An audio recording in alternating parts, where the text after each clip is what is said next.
Sa wakas mga idol, no, nag-upload na po si Krishna. Masaya na po ang lahat kasi alam ko na hinihintay nyo si Krishna, hinahanap nyo si Krishna. Sa wakas po nag-upload na po ang babae.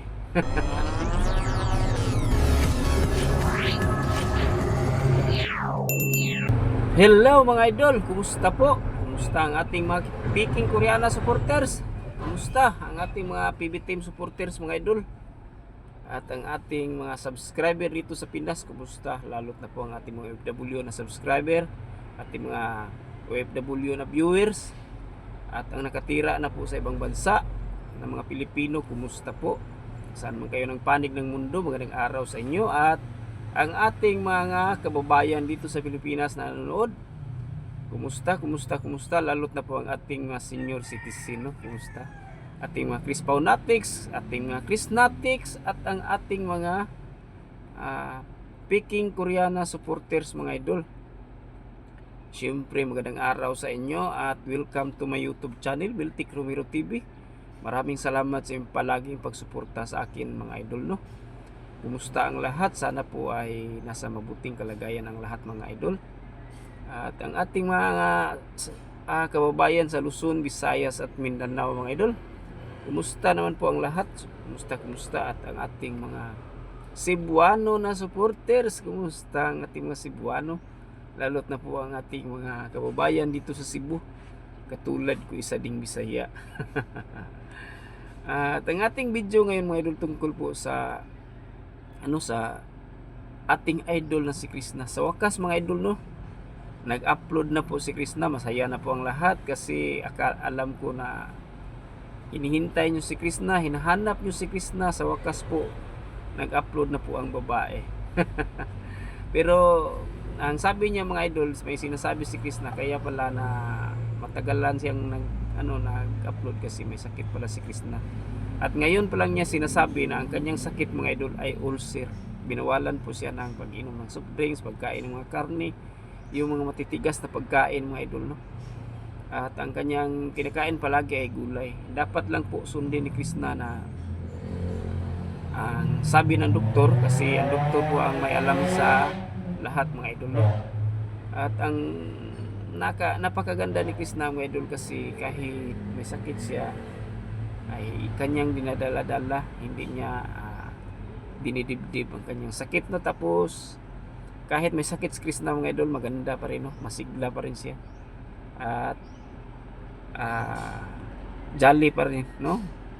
Kita naman natin sa kanyang vlog na si Krishna ay masigla na at malakas na ng konti, ilang days na lang, ilang araw na lang na makarecover na si Krishna, kasi alam naman natin na si Krishna fighter si Krishna, di ba?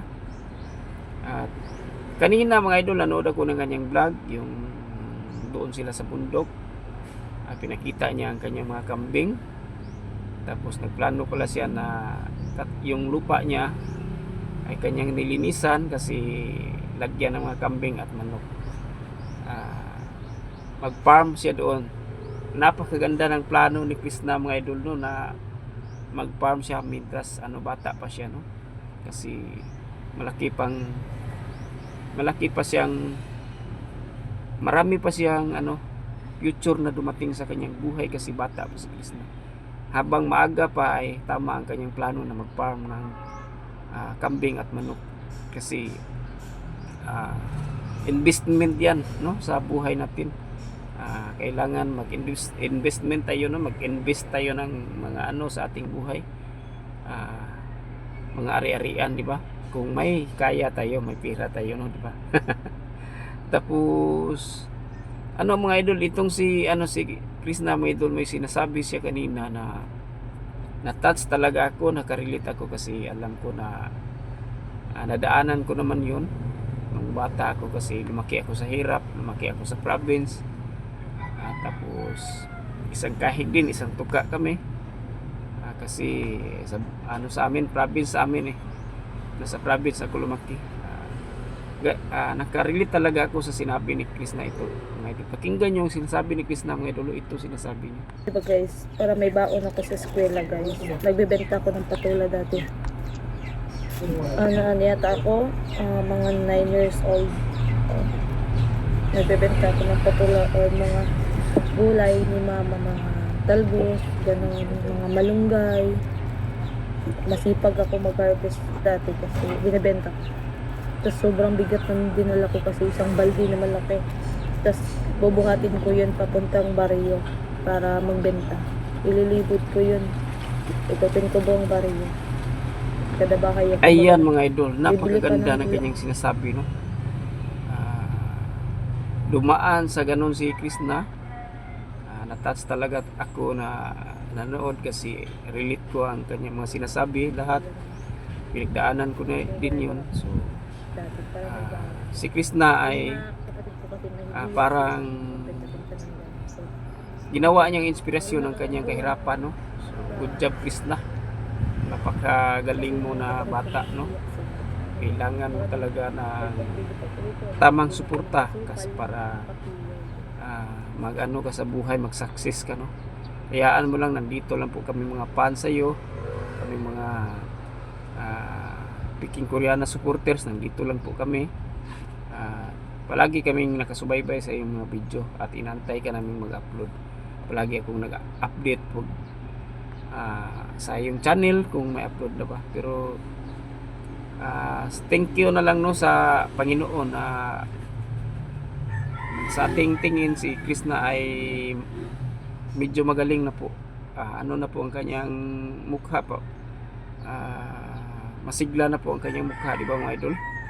Parang ano na po siya, kanang di katulad tong dati na nakita natin na tamlay si Krishna. Ngayon ay maganda na naman si Krishna, no? Kasi talagang maganda talaga si Krishna kahit may sakit siya.